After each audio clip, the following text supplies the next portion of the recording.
Class 10th start कर रहा है। मेरा नाम अजय यादव है और आज से अपन क्लास 10th स्टार्ट कर रहे हैं और क्लास 10th मैथ पढ़ेंगे। और जो मैथ का पहला चैप्टर है वो है वास्तविक संख्या, अर्थात ये पूरा चैप्टर जो है संख्याओं से ही संबंधित है। सबसे पहले मेरा नाम जान लीजिए। मेरा नाम अजय यादव है और मेरी 10th में 95% थी और 12th में भी 95% है। मैं आपको आज से मैथ पढ़ाऊँगा।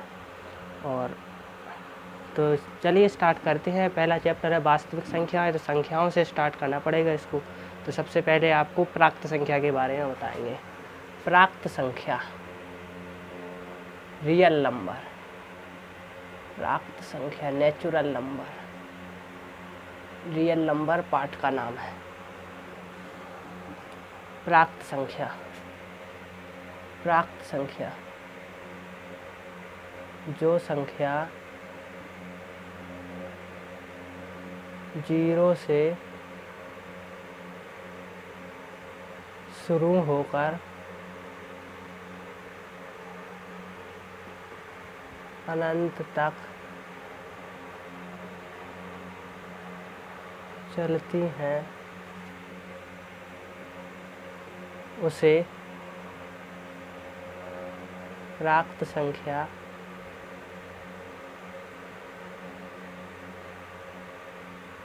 कहते हैं। सॉरी, जो संख्या 0 से नहीं 1 से शुरू होकर,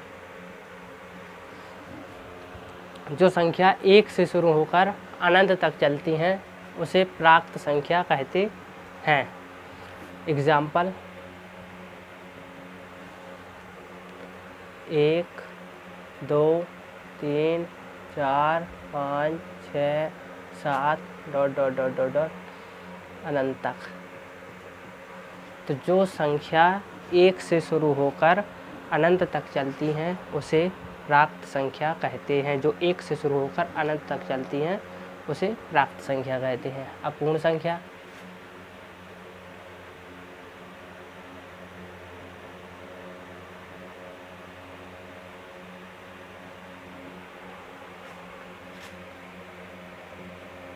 जो संख्या 0 से शुरू होकर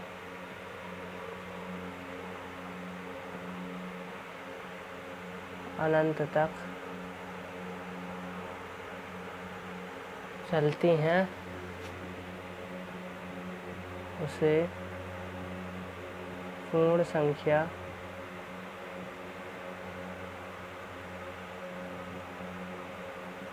कहते हैं। तो जो संख्या 1 से शुरू हुई है तो और अनंत तक चले, मतलब 1 से लेके अनंत तक की संख्याएं कहलाती हैं प्राप्त संख्याएं, और 0 से लेके अनंत तक की संख्याएं कहलाती हैं पूर्ण संख्याएं। 0, 1, 2, 3, 4, 5, 6, 7 ... इतने 8 भी है, ऐसे अनंत तक चल रहे। तो जो संख्याएं 0 से शुरू होकर अनंत तक चलती हैं उसे पूर्ण संख्या कहते हैं, और जो संख्या 1 से शुरू होकर अनंत तक चलती हैं उसे प्राप्त संख्या कहते हैं। अब इसके बाद अपन पूर्णांक संख्या के बारे में और जानेंगे। इसके बाद अपन चैप्टर में चलेंगे। तो पूर्णांक संख्या,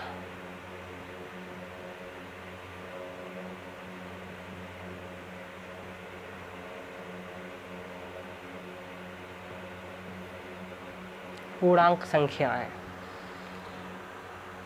तो सभी एक सेकेंड, इससे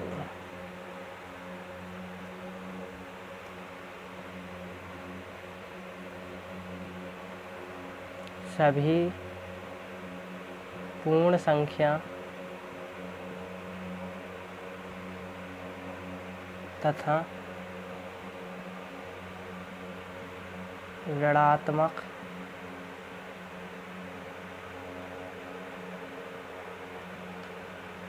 प्राप्त संख्या के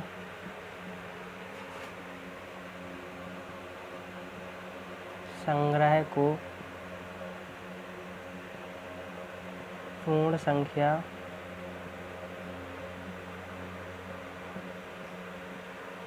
कहते हैं।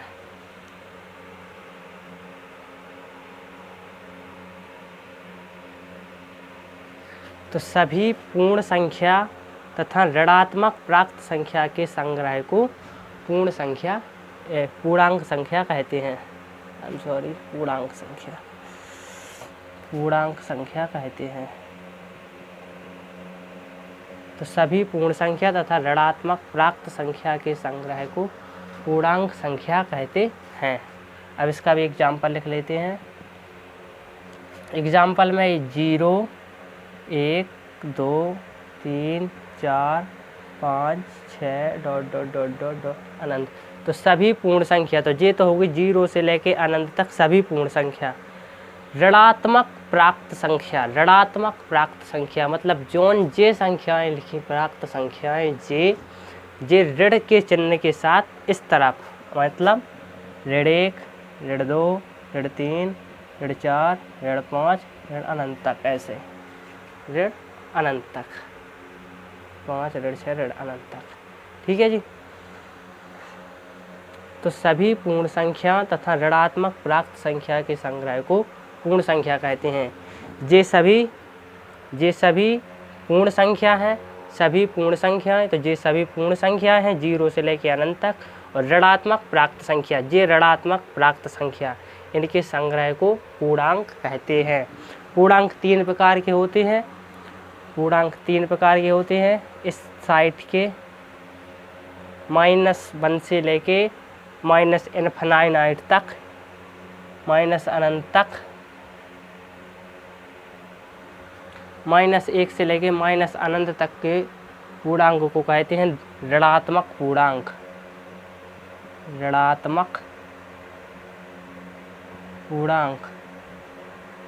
1 से लेके अनंत तक के पूर्णांक को क्या कहते हैं? धनात्मक पूर्णांक।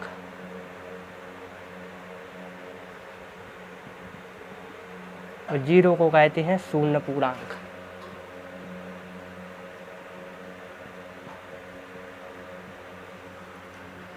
ठीक है जी। पूर्णांक संख्या किसे कहते हैं? सभी पूर्ण संख्याओं तथा ऋणात्मक प्राप्त संख्याओं के संग्रह को पूर्णांक कहते हैं। तो सभी पूर्ण संख्याएं हैं इसमें, देखना 0 से लेके अनंत तक सभी पूर्ण संख्याएं हैं। तथा ऋणात्मक प्राप्त संख्या, ये प्राप्त संख्या है, इनका साइन बदल दो, मतलब प्लस की है जी तो माइनस की, प्लस के दो माइनस के दो, जी अनंत तक इस साइड आ जाएं तो उन सब के संग्रह को कहेंगे अपन पूर्णांक संख्या। ऋण 1 से लेकर ऋण अनंत तक की संख्याओं को ऋणात्मक पूर्णांक, 0 को शून्य पूर्णांक और 1 से लेकर अनंत तक को धनात्मक पूर्णांक कहते हैं। अब आपकी समझ में शायद आ गया होगा। अब इसके बाद आगे चलते हैं अपन चैप्टर में। इतना आप स्क्रीनशॉट ले लीजिए।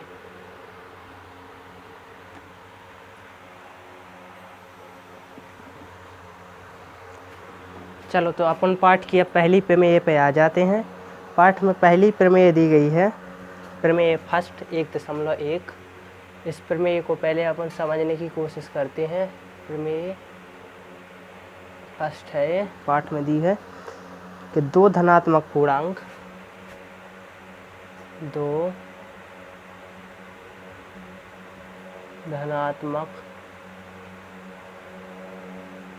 पूर्णांक A और B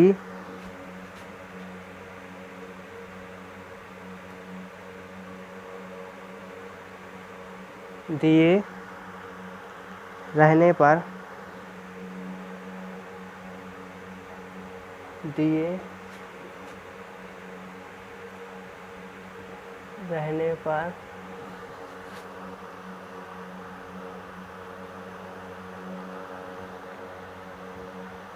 ऐसी अद्वितीय पूर्ण संख्या Q और R विद्यमान है।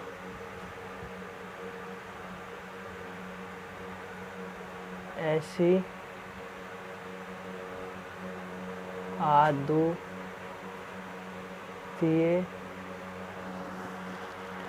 पूर्ण संख्या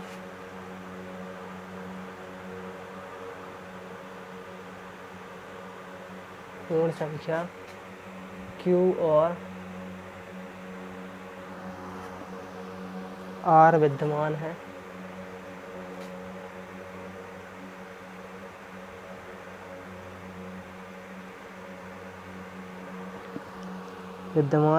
कि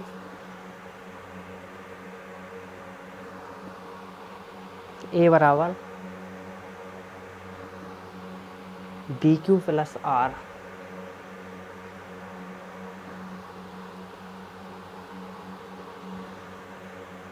जहाँ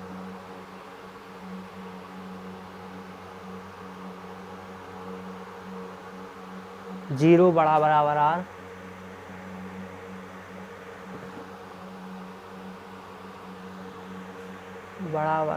बड़ा B है। तो इस पर मैं कुछ समझने की कोशिश करते हैं। दो धनात्मक पूर्णांक A और B दिए रहने पर ऐसी अद्वितीय पूर्ण संख्या Q और R विद्यमान है कि A बराबर BQ प्लस R, जहाँ R का मान या तो 0 हो सकता है या 0 से बड़ा हो सकता है, लेकिन जो R का मान है वो B से छोटा ही रहेगा। अब यहाँ अपन समझने की कोशिश करते हैं ये R, B, Q ये है क्या। एक्चुअल में जो R है यहाँ पर इस शेषफल को रिप्रेजेंट कर रहा है, इस शेषफल को रिप्रेजेंट कर रहा है। जो A है ये भाज्य को रिप्रेजेंट कर रहा है, ये भाज्य है। और जो B है ना ये भागफल है।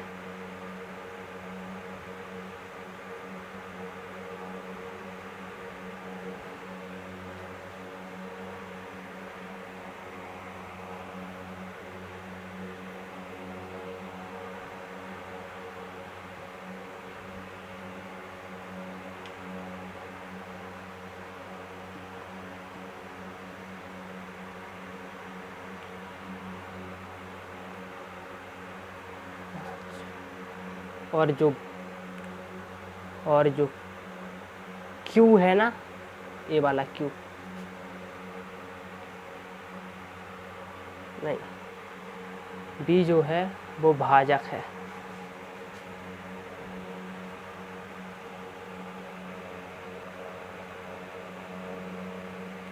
और जो Q जो है ये भागफल है। ठीक है जी। तो दो धनात्मक पूर्णांक को A और B दिए रहने पर ऐसी अद्वितीय पूर्ण संख्या Q और R विद्यमान है कि A बराबर BQ प्लस R, जहाँ 0 से बड़ा है R या बराबर है R, और जो R है वो B से छोटा है। इस बात को अपन एक एग्जाम्पल से समझ रहे हैं। ठीक है जी। माना 5 का भाग अपन दे रहे 38 में। यहाँ पर ये क्या है, भाजक। ये क्या है, भाज्य। 5 का भाग 38 में 5 7 35।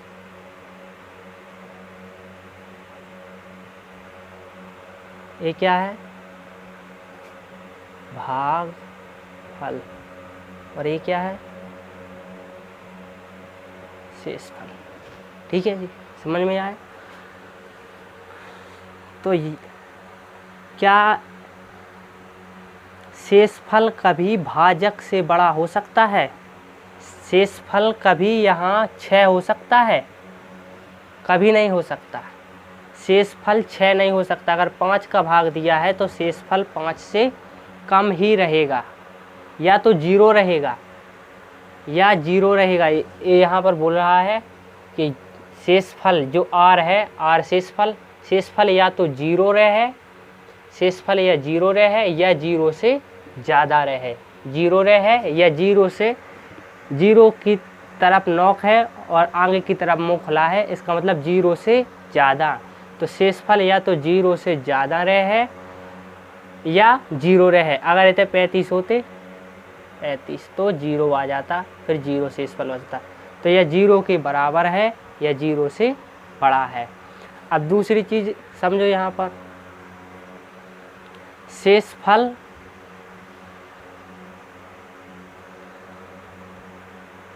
शेषफल कभी भी भाजक से बड़ा नहीं होगा, मतलब b से बड़ा r कभी नहीं होगा।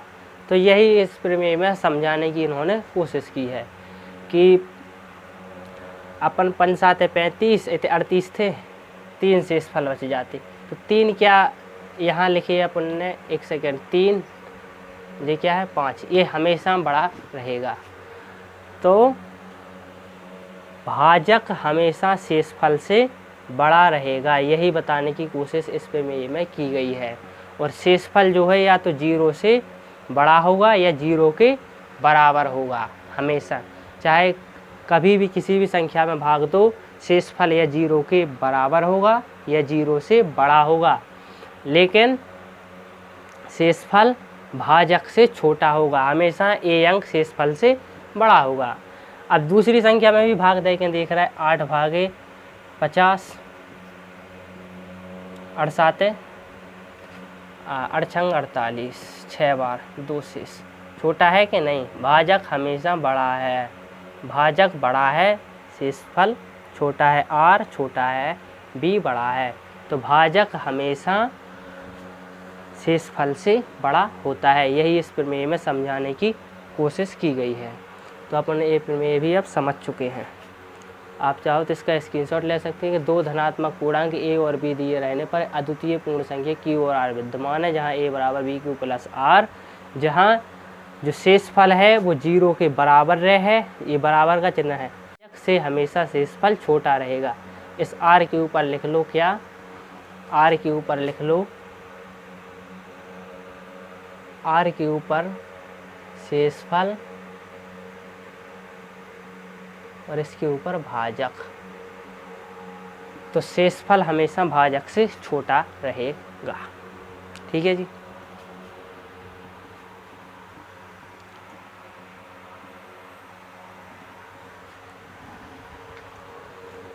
अभी अपन ने जौन से प्रमेय पढ़ी, उस प्रमेय को कहते हैं यूलाइक्ड विभाजिका प्रमेय।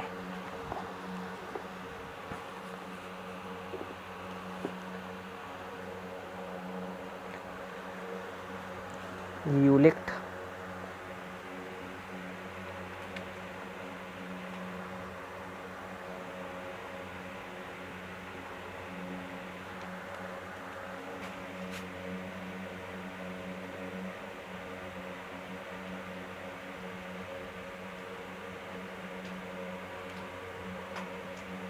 यूलाइक्ड विभाजन प्रमेय। इसके अनुसार a बराबर पी क्यू प्लस आर, जहाँ जो r है वो बराबर रहे या बड़ा रहे, 0 से बड़ा रहे या बराबर रहे, लेकिन b से छोटा रहे। ठीक है जी। मतलब r का मान या तो 0 हो सकत या 0 से ज़्यादा हो सकत, लेकिन r b यानी भाजक से छोटा रहेगा हमेशा। यह है यूलाइक्ड विभाजन प्रमेय का। अब इसी पे आधारित प्रश्नावली के सवाल करते हैं।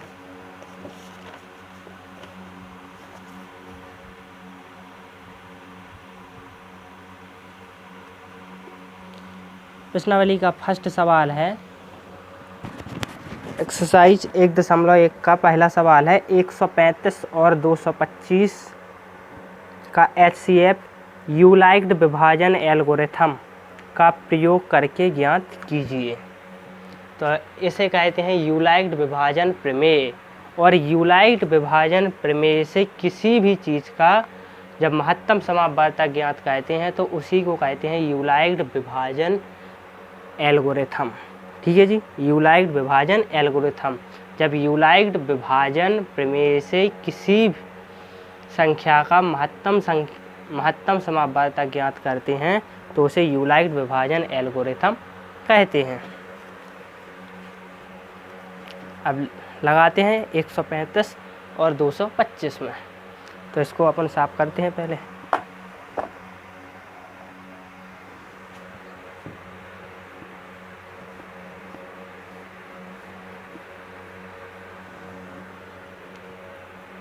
फर्स्ट सवाल है 135 व 225।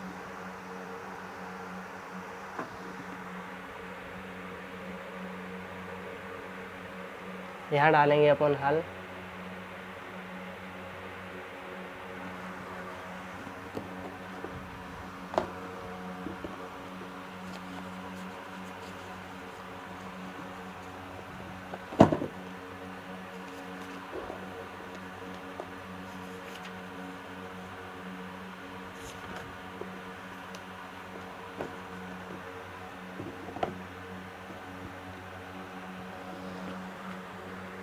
अब देखो अपन को 135 और 225 दी है।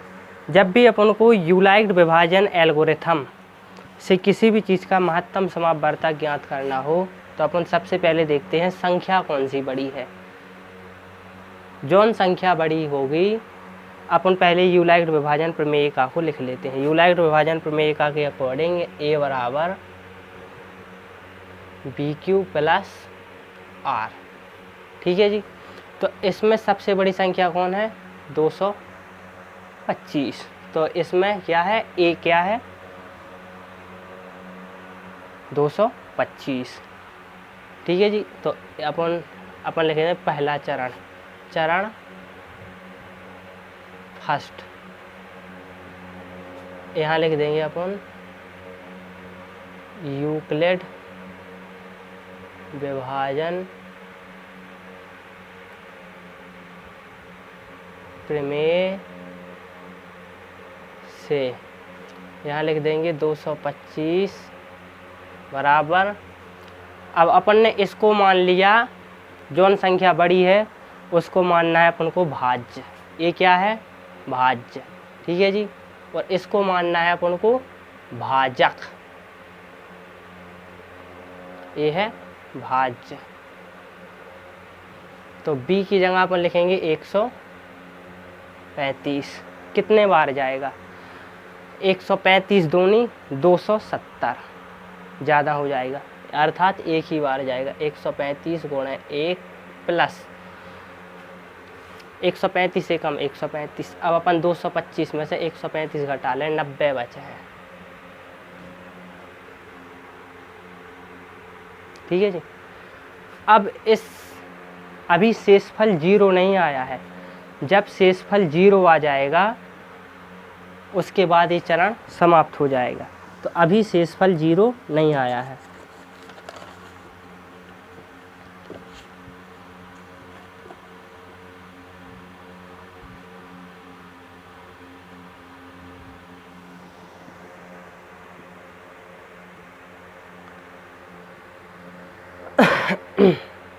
चरण दूसरा। अब अपन दूसरा चरण स्टार्ट करेंगे। यहाँ से अपन ने पहले क्या किया?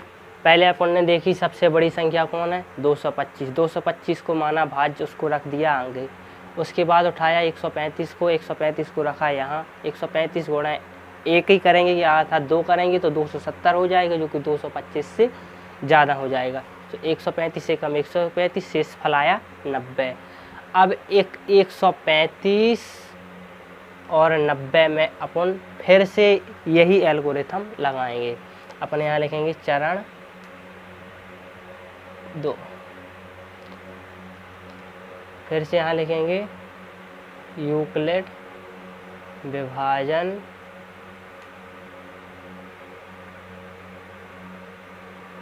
प्रमेय से। अब यहाँ लिखेंगे, अब ये इन दोनों में 135 में और 90 में बड़ी संख्या कौन है? 135 में और 90 में बड़ी संख्या कौन है? जाहिर सी बात है 135 बड़ा है। 135 इज ग्रेटर देन 90। तब 135 बराबर 135 को माना अपन ने फिर से भाज्य, 90 को माना क्या, भाजक, गुणा कै बार जाएगा, एक ही बार, 90 दूनी 180 ज़्यादा हो जाएगा तो एक ही बार जाएगा, और शेषफल आएगा कितना, 45। ठीक है जी, 45 आएगा। अभी भी शेषफल 0 नहीं आया है, अभी शेषफल 0 नहीं आया है, तो अपन 90 और 45 में एक बार और यूलाइट विभाजन प्रमेयिका का उपयोग करेंगे। यहाँ डालेंगे अपन चरण तीसरा। चरण तीसरा यहाँ लिखेंगे पुनः यूक्लिड विभाजन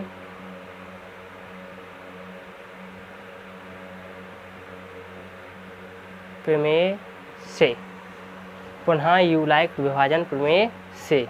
अब अपन को 90 और 45 में फिर से यूक्लिड विभाजन प्रमेयिका का प्रयोग करना है। अब इन दोनों में बड़ी संख्या कौन है, जाहिर सी बात है 90 ग्रेटर देन है, तो अपन लिखेंगे 90 इज ग्रेटर देन 45। तो 90 को क्या मानेंगे अपन, भाज्य, 45 को भाजक, गुणा कै बार जाएगा, 2 बार, और शेषफल कितना आ गया, 0। जहाँ शेषफल 0 आ जाए तो जिसको भाजक माना है वही अपना हो जाएगा महत्तम समापवर्तक। तो उत्तर अपन लिख दें, अतः HCF बराबर, अतः HCF बराबर 45।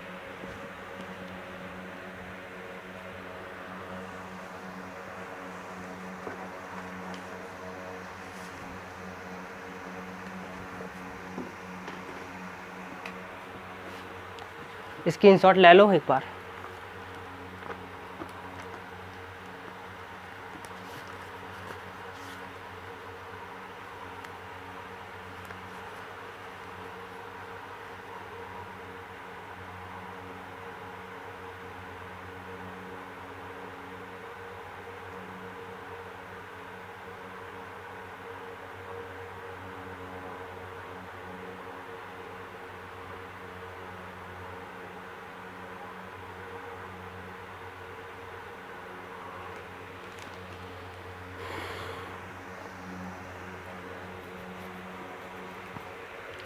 देखो एक बार और फिर से समझा देते हैं कि जब भी अपन को यूलाइट विभाजन प्रमेयिका से महत्तम समापवर्तक ज्ञात करते हैं तो उस विधि को कहते हैं यूक्लिड विभाजन एल्गोरिथम। और यूक्लिड विभाजन एल्गोरिथम को अपन यूक्लिड विभाजन प्रमेय से करते हैं। यूक्लिड विभाजन प्रमेय और यूक्लिड विभाजन एल्गोरिथम दो अलग अलग चीज़ें हैं। ठीक है जी। तो यूक्लिड विभाजन प्रमेय से जब अपन किसी दो संख्याओं का महत्तम समापवर्तक ज्ञात करते हैं तो उसे यूक्लिड विभाजन एल्गोरिथम कहते हैं। अब 135 और 225 अपन का दो संख्याएं देंगे, अपन का इनका HCF ज्ञात करने यूक्लिड विभाजन एल्गोरिथम से। तो अपन ने लगाई पहले यूक्लिड विभाजन प्रमेय। यूक्लिड विभाजन प्रमेय में अपन को देखना बड़ी संख्या कौन सी है, तो 235 225 ग्रेटर देन 135 ये अपन जानते हैं। तो A की जगह पर कौन आएगा 225 और B की जगह पर क्या आएगा 135 और भाग कितनी बार जाएगा 135। अगर यहाँ 2 कर देंगे तो 270 हो जाएगा, ज़्यादा हो जाएगा तो एक ही बार जाएगा। शेषफल कितना आएगा 90। अब शेषफल क्या कहलाता है R अभी 0 नहीं हुआ है, R is not equal to 0, इसलिए अपन ने पुनः चरण 2 यूक्लिड विभाजन प्रमेय से अब 90 और 135 में अपन दोबारा यूक्लिड विभाजन एल्गोरिथम का प्रयोग करेंगे। तो 135 और 90 में 135 बड़ा है और जाहिर सी बात है 135 बड़ा है, तब 135 को अपन A अर्थात भाज्य मानेंगे और 90 को भाजक मानेंगे और 1 से गुणा करेंगे। तो 90 एकम 90, 45 शेष बच जाएगा, जो कि 45 भी 0 के बराबर नहीं है, अर्थात शेषफल अभी भी 0 नहीं आया है, ये शेषफल है। तो अभी भी शेषफल 0 नहीं है, R 0 नहीं है। तो पुनः यूक्लिड विभाजन प्रमेय से 90 और 45 में प्रयोग करेंगे अपन तो 90 को फिर से अपन भाज्य मानेंगे और 45 गुणे 2 90, शेषफल आ गया 0। अब जब शेषफल 0 आ गया तो जिसको भाजक माना था वही अपना HCF हो जाएगा। आज की क्लास यहीं ख़त्म करते हैं। कल से ये पूरी प्रश्नावली जो 1.1 है इसको पूरा कंप्लीट करा देंगे।